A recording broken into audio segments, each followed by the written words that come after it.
Everybody wants to know exactly what will happen in November, but none of us are psychics.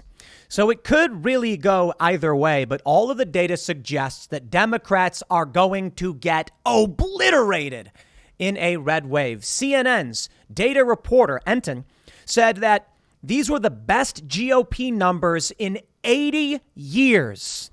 Okay. Well, don't get your hopes up because, well, to be honest, even if the Republicans win, there's no guarantee they'll actually do anything. But they might not win.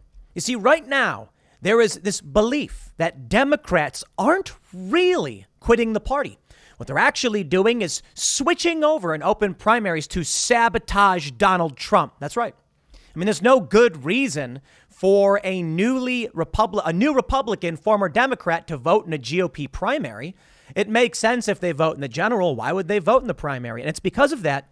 Many people are saying that the numbers we're seeing in early voting that massively favor Republicans are Democrats sabotaging the Republican Party, trying to stop Donald Trump's choices from winning.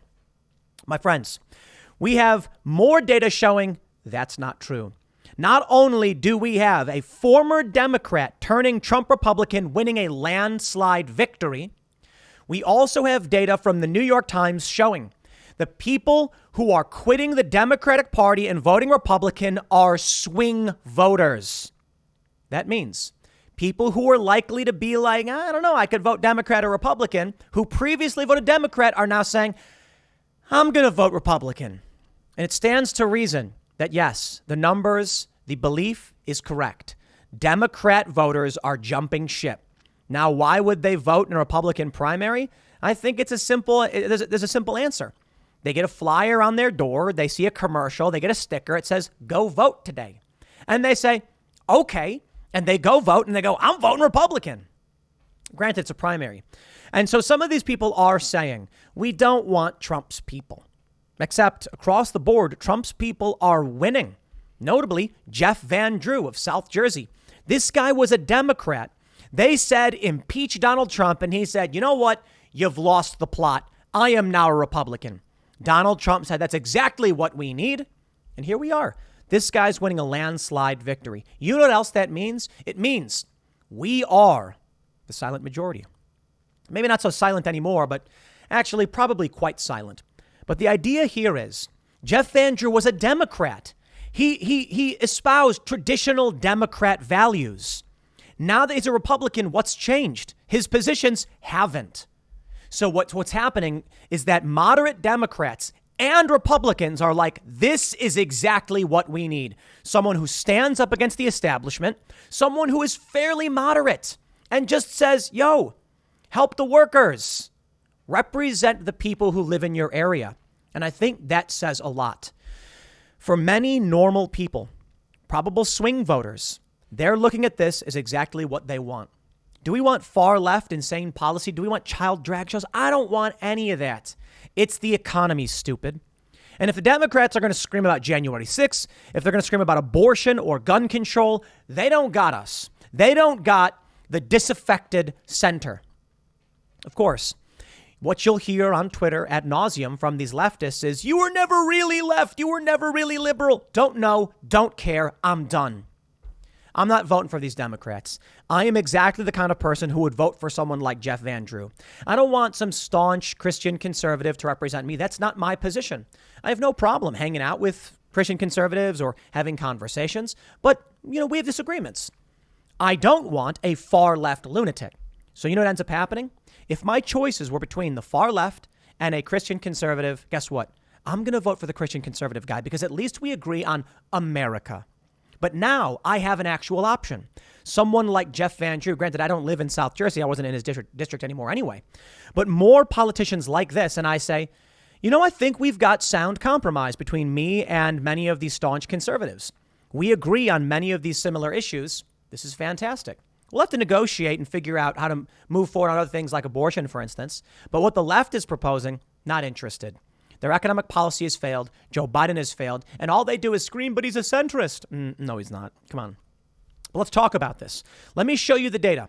Before we get started, head over to timcast.com and become a member to help support our work. If you would like to support our journalists, Make sure our website keeps running. Click that sign up button in the top right at timcast.com. Become a member, and you'll get access to exclusive segments from the Timcast IRL podcast. Not so family friendly, good after hours, after dark conversations. And you don't want your kids to listen to it. But they're important conversations. We get kind of angry. We talk about a lot of things that you're not supposed to talk about. But you'll also be supporting our infrastructure. We are building systems that are more resilient to censorship. We are opposing big tech Silicon Valley. We're using Rumble infrastructure, and we've got more changes on the way. With your support, we're going to be doing a lot to tell the establishment enough.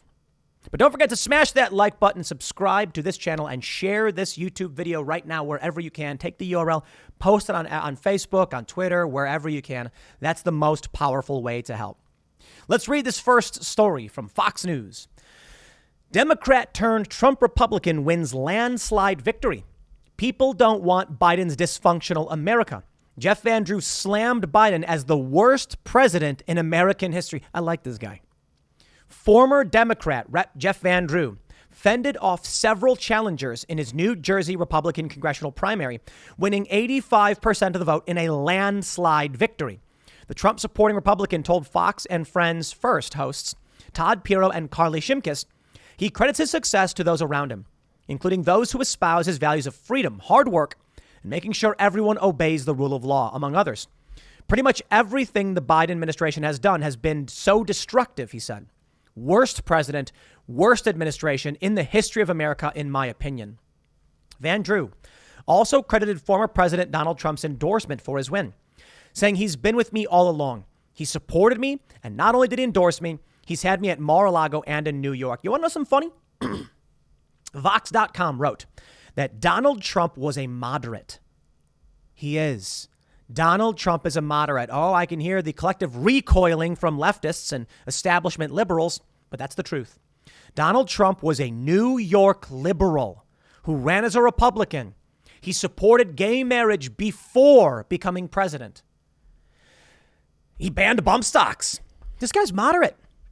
Absolutely. And so for someone like me, I didn't like his attitude. That's the truth. I know a lot of people don't want to hear it. I did not like who he was as a person.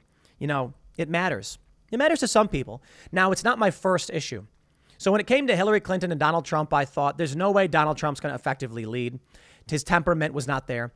And Hillary Clinton was a warmongering monster. So I just sat back and laughed and said, okay, dude, whatever.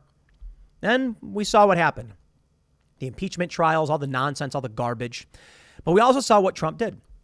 The best numbers of our lives. The 2019 economy, that was the best numbers in several generations, in 60 years. It's actually quite incredible. No new wars. Pulling our troops out of the Middle East. The Abraham Accords. School choice. And for that, I was just like, okay, all right.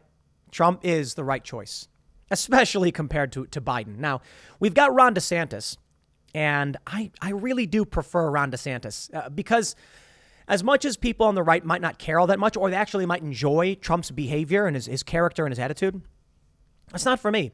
I'm not the kind of person who likes the stick the middle finger in the face kind of behavior. You know, I know the establishment has dragged the regular working people through the coals, and a lot of people want that tough guy Trump to just say, screw you.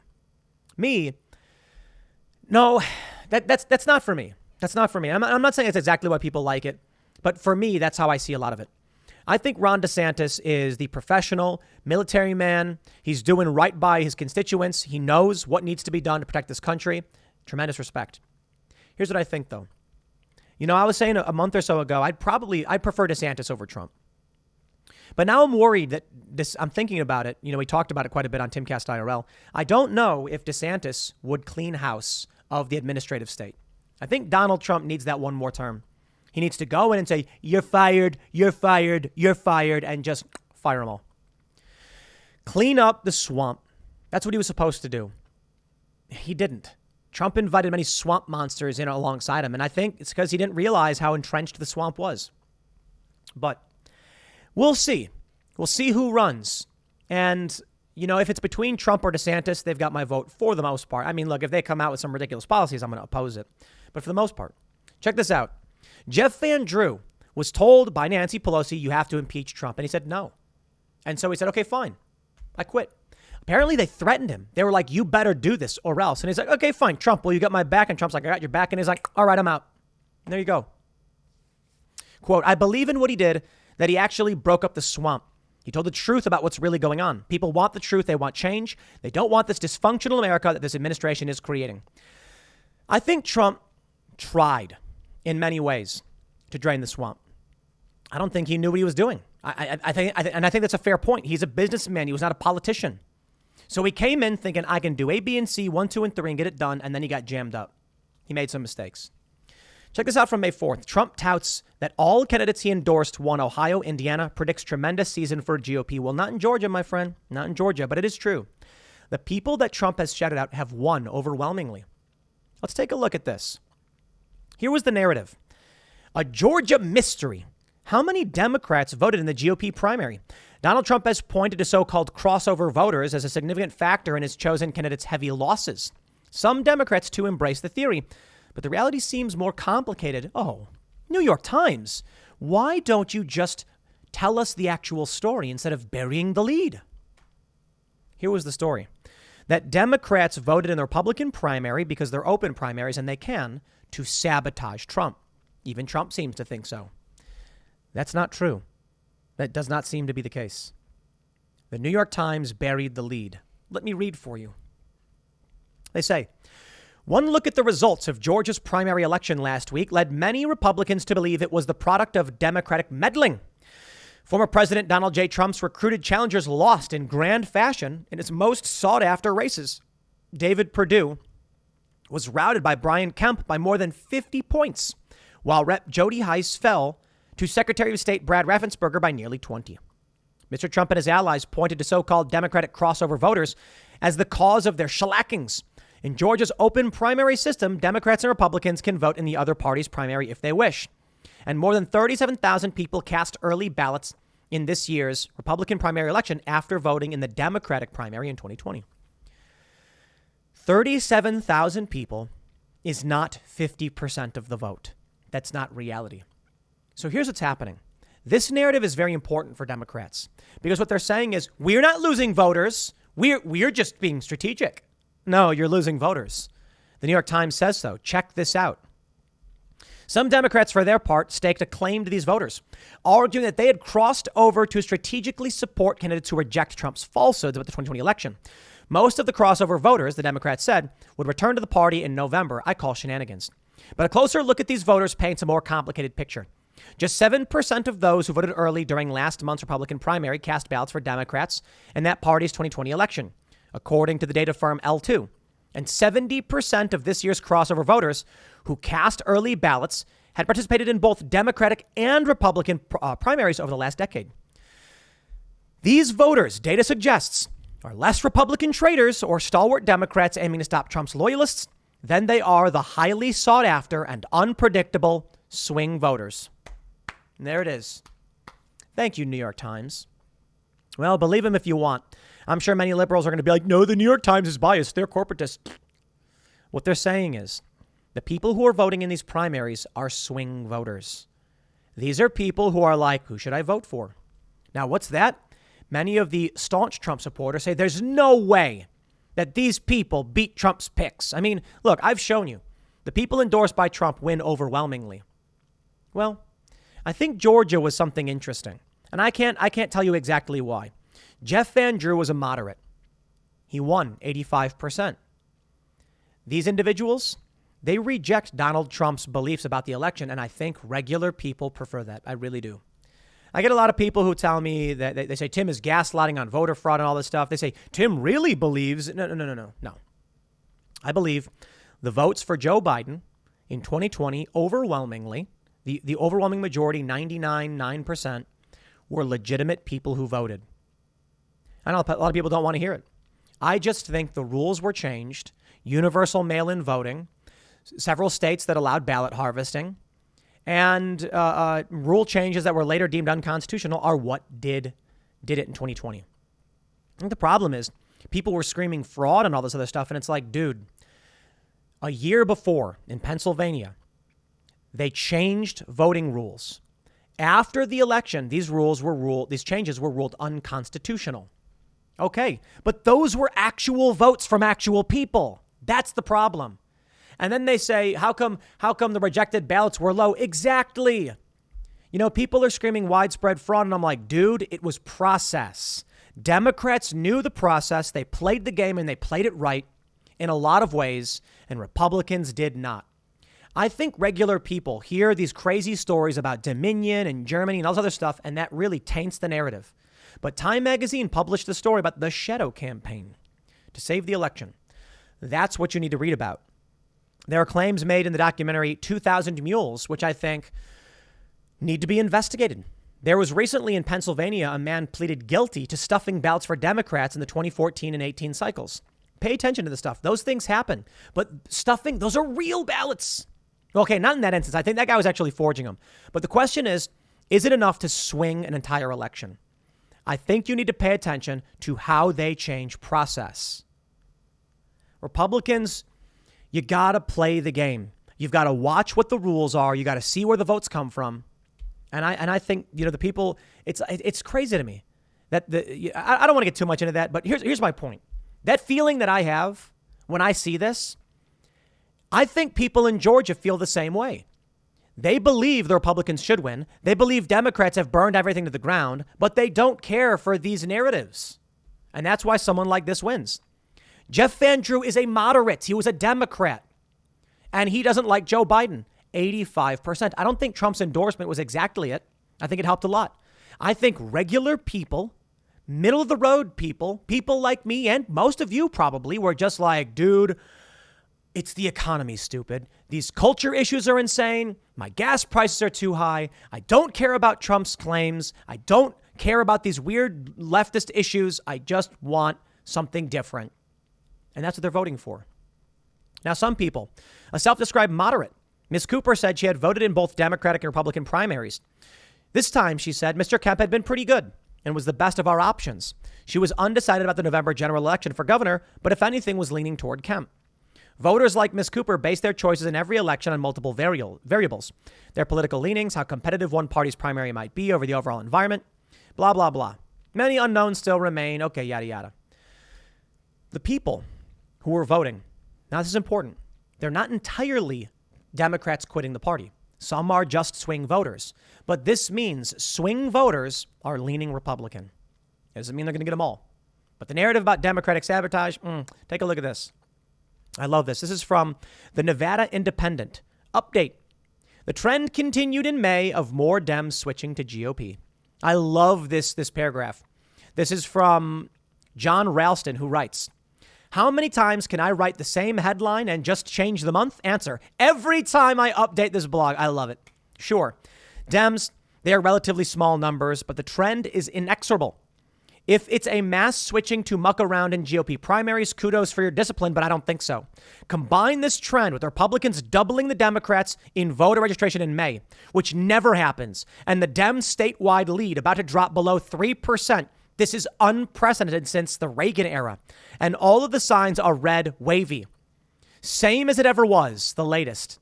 More Democrats are switching to Republican than vice versa, and Democrats are also switching to nonpartisan. I love it. John is finding the same thing I'm finding. If you think it's Democrats trying to just sabotage the Republicans, probably not. Combine it with the Republican voter registration, it is going to be lit in November. And then we can all get disappointed by Republicans doing nothing when they win. No, I want to see real action, investigations, impeachment, impeach Joe Biden over Ukraine. No messing around. The Las Vegas Sun. More Democrats in May switch to Republican Party in Nevada. This one's a straight news piece. Okay, we get it. Here we go. CPR News. Okay, CPR. Thousands of Democrats are changing their voter registration in Lauren Boebert's district ahead of the primary. I saw this and I thought, what does this mean? Well, this is another narrative. They're trying to sabotage Lauren Boebert, but they're not going to be able to. They're changing their voter registration? Hold on. What's this all about?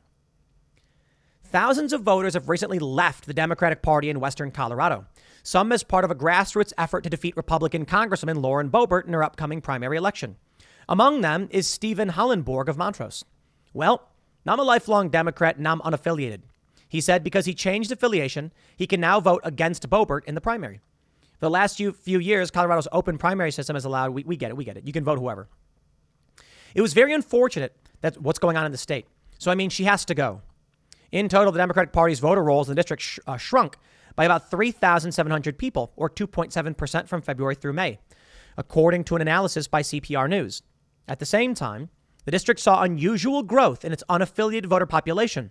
One political scientist, Seth Maskett, described the findings as stunning. I love it. They're trying to claim all of this is people being like, let's sabotage Boebert. They got one guy. It's impossible to say how many of those switchers are hoping to influence the Boebert quorum primary. Some may be displeased with the Democrats or may have simply moved away. But reporters have heard from numerous liberal and unaffiliated voters in the district who want to dump Boebert. All right. Okay. Go for it. Democrats are dropping. Republicans are growing. But take a look at this. In all of these districts, Republicans are growing. Democrats are not. This is the hilarious thing about it. In CD3, Congressional District 3, Lauren Boebert, we can see a major drop-off of Democrats. Okay. It is the biggest growth of Republicans. And maybe they are trying to unseat Boebert. But look at all these other congressional districts where unaffiliated is skyrocketing. Republicans are down a bit, quite a bit. I'm sorry. I'm sorry. I got it backwards. Unaffiliated is skyrocketing. Purple was unaffiliated. I did not mean to say Republicans. In the charts, we're seeing unaffiliated is skyrocketing. Democrats are going down, but it's hard to know for sure. Republican is up in CD3. In CD6, it's down way more. In CD1, it's down. So we will see. This could mean Republicans are dropping out of the party and then voting for Democrats to try and sabotage them. Or it could mean that people are just generally, unsatisfied. Unaffiliated membership is growing more than anything else. It looks like Democrats are mostly stagnant, no real growth and losses. Republicans seem to be losing quite a bit, but gaining a little bit. It's hard to know exactly how this will play out. Now, this one's a bit different. I highlight this article because it does seem there is some credence to the idea that Democrats are trying to sabotage Boebert. That's a fair point. But when you look at all of the evidence, I'm not convinced. I'm not convinced at all. I think people are moderate. And I think what we'll end up getting from this is they're not going to go and vote Democrat. If they do unseat Boebert and bring in someone who's more moderate, I think a lot of people are going to vote for the moderate. You might not like Lauren Boebert, but you certainly don't want to vote Democrat when they are driving a lot of these problems. So, again, to clarify, because I was reading this wrong, unaffiliated is skyrocketing. Democrats are fairly stagnant with moderate losses. Republicans seem to be swinging back and forth. Third party is actually growing quite a bit. I get it. I'm not a big fan of the Republican Party either. But let's take a look at some other voting blocks. NPR wrote in July of 2021, Latino voters are leaving the Democratic Party. That's interesting. How about this one from March 21st? More Hispanic Democrats in new party considering leaving. More Hispanic Democrats in new poll considering leaving party than Hispanic Republicans. Let me simplify. More Democrats want to quit more Hispanic Democrats want to quit than Republicans. Party switch in favor of Republicans. And then we have this. The soapbox over at the New Republic. The Democratic Party is shedding Latino voters. Here's why. Republicans have deftly targeted this election swinging voter demographic with a massive investment in media and messaging. The Colorado story is the one where I'm like, maybe they are trying to unseat Boebert. We'll see. The Democrats are losing tons of voters. It's hard to know for sure. Maybe people just are tired of what's happening. It's hard for me to believe that the real issue is Democrats trying to sabotage Republicans because the voter data, the polling for Republicans is just so good. So what are they doing? Here we go. The New York Post reports, Ron DeSantis says George Soros-backed Latino media network will disinform. What's this? Florida Governor DeSantis is warning Miami residents that Spanish-language radio stations bought by a George Soros-backed group plan to spread disinformation. All right. More of the disinformation angle. I'm not a fan of this people screaming disinformation, all right? If George Soros is going to buy radio stations, know about it. Know about it. Warn people. I suppose you can say, keep an eye out. Keep your ears open. Listen for what they may be saying because they're likely doing this for political reasons. Soros-backed fund management, investment, or whatever, they're going to try and sway you on politics. I think it's important to keep that in mind. In this story from Fox News, let me tell you what's going on. Former Democrat senator says Biden saved the economy and that it's really not doing too bad at all. All right, they're going to lose. You know, I hate to say they are going to lose because then something comes in November and they end up winning. And we'll see. We'll see, man. If the polls remain as wrong as they've been over the past several years, Republicans aren't just going to win 40 or 60 seats. They might win 80 or more. We saw safe blue districts flip Republican in 2020. Despite soaring prices, Doug Jones urged Biden to take credit for the good things. Oh, please listen to this man. I would love for Joe Biden to come out and be like, I'd like to take credit for the economy and everything you've seen. All of these things, that's me. I did it. People are going to be like, what? I can't fill up my gas tank, dude. Okay, that's a little bold, but let's say Joe Biden came out and said, you know, I know inflation's at 40-year highs. I know gas prices has shattered records day after day with nearly $5 a gallon. But I'm doing great. I just want Joe Biden to come out, look the American people dead in the eye and say, I saved the economy. And then have them be like, what? Yeah. And some people have pointed out what we're seeing now is the ramifications of 2020. Well, last night we had our good friend Luke Rudkowski on the show at IRL, and he said this is Trump 2020, and what we're seeing now, it's not even Biden. Biden's going to happen next year. Okay. That's not true. I get his point. Donald Trump did say 15 days to slow the spread. But when it came to all of the lockdowns and all the harsh policy, it was Democrat governors. And Trump came out several months later and said, we've got to reopen. But he didn't have the authority to force them to. The states can do what they want. Now we are watching Joe Biden enact policies. It is going to get worse. What we are seeing now is the recoil of 2020. Donald Trump bears some of that responsibility. But I think the path we're on is only making things worse. Russia and Ukraine. How about that? Joe Biden blames Russia for the oil prices. Okay, well, there was no Russian invasion under Donald Trump. Yeah, it's bad leadership from Joe Biden. This is all going to get very interesting. And the Democrats have one thing to offer us: culture war garbage. The January 6th committee is about to reveal its findings. The hearings are probably the Democrats' last best hope of rallying complacent voters. It's not going to work. No one cares about this. 100, 200 people rioted. 600 or so people bumbled around the other side of the building and walked in. And they're getting charged. Some people are charged with seditious conspiracy. Bad. Yeah, let's see how it plays out. They're innocent until proven guilty. Let's see what they have to show. If Democrats think they're going to sway a large enough block of voters on this issue, they're wrong. And it's just absolutely pathetic. Let's talk about what Democrats keep saying. Let's talk about these issues. Daily Mail. 73% of Trump voters think Democrats are trying to replace white people with immigrants and people of color who share their political views, shock new poll shows. Okay, well, why do they think that?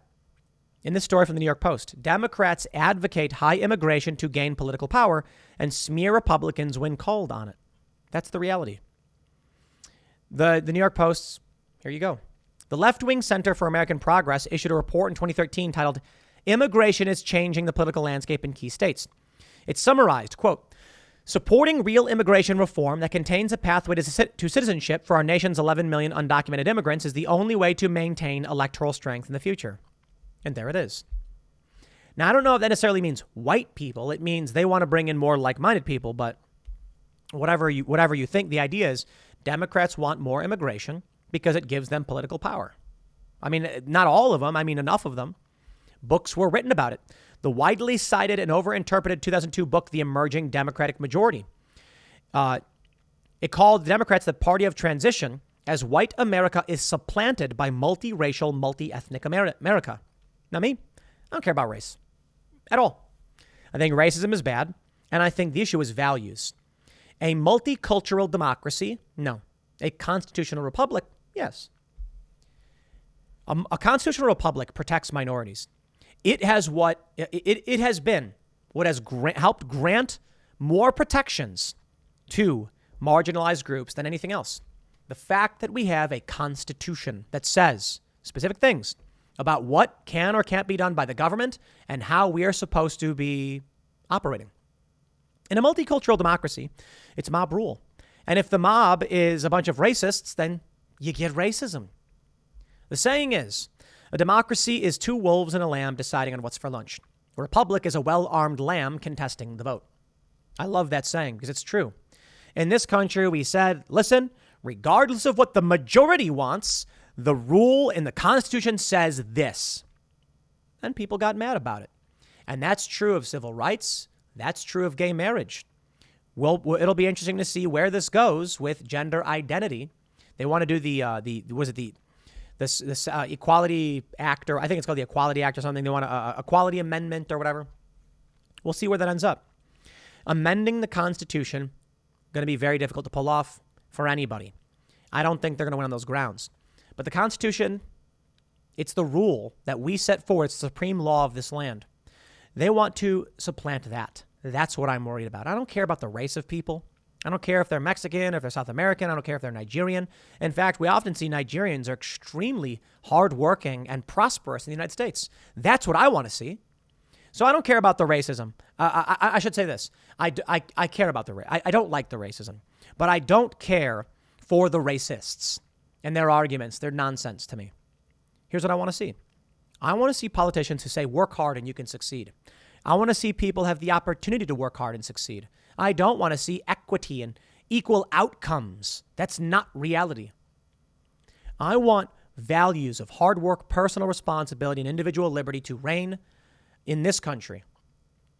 And that's what I think we can get if we push back against these ridiculous Democrat lunatics. Unfortunately, the Republicans ain't going to be doing much. So I don't know what the answer is. Certainly, the Republicans winning is better than the Democrats, and we'll see. For the time being, maybe there's some hope in the Mises Caucus because they're taking they just took over the Libertarian Party. We'll see. I would love to see a Libertarian win in Congress. Get a handful of them if we can pull that off. I'm not sure, though. I'm not convinced. I think ultimately people are just going to vote Republican because they don't want Democrats to win, and maybe that's the best we can do. I think Democrats are going to lose. I could be wrong, and I've been wrong before, so we'll leave it there. Next segment's coming up at 8 p.m. over at youtube.com/TimcastIRL. Thanks for hanging out, and I'll see you all then.